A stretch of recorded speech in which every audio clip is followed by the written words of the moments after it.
Ogni anno, il 2 novembre, c'è l'usanza per i defunti andare al cimitero. Ognuno le da fa che sta crianza, ognuno ha da tenere questo pensiero. Ogni anno, puntualmente, in questo giorno di questa triste e mesta ricorrenza, anch'io ci vado e con dei fiori adorno il loculo Marmoriesi Vicenza. Stava mi è capitata un'avventura. Dopo di aver compiuto il triste omaggio, Madonna se ci pensa che paura, ma poi facette un coraggio. Ho fatto chist, statemi a sentire. Si avvicinava all'ora della chiusura. Io dopo stavo per uscire, buttando un occhio a qualche sepoltura.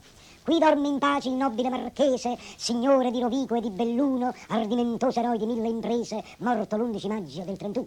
O stemma da corona coppa tutte, sotto una croce fatte lampadine, 3 mazze rose con una lista a lutte, cannelle, cannelotte e 6 lumine.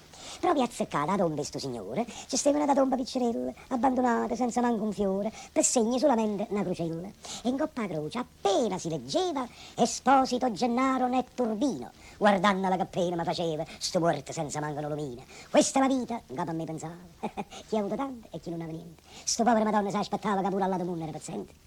Mentre fantasticava sto pensiero, si era già fatto quasi mezzanotte e in un manetto inchiuso, prigioniere, morte paura, annanzi ai cannalotti. Tutto hanno tratto, che vega lontana. Due ombre avvicinarsi alla parte mia. Pensai, sto fatto a me mi pare strano. Sto inghescetato, dormo, poi fantasia.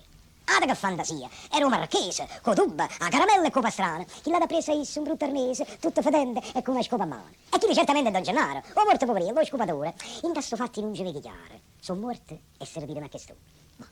Poteva restare quasi un palmo, quando Marchese si fermai e botte, savote, e tomo, calmo, dicette a Don Gennaro, giovanotto, vorrei sapere da voi, vile carogna, con quale ardire, come avete osato di farvi seppellir per mia vergogna accanto a me che sono un blasonato. La casta è casta e va si rispettata, ma voi perdeste il senso e la misura, la vostra salma andava sì inumata, ma seppellite la spazzatura, ancora oltre, sopportare non posso, la vostra vicinanza puzzolente fa dopo quindi che cerchiate un fosso tra i vostri pari, tra la vostra gente.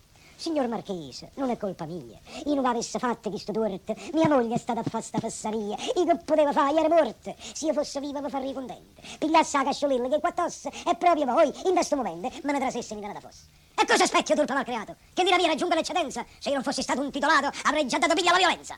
Fammi aprire, diglia sta violenza. La verità, Marche, mi sono scucciati di sentire e si perde la pazienza. Mi scorda che sono morta e sono ammazzato.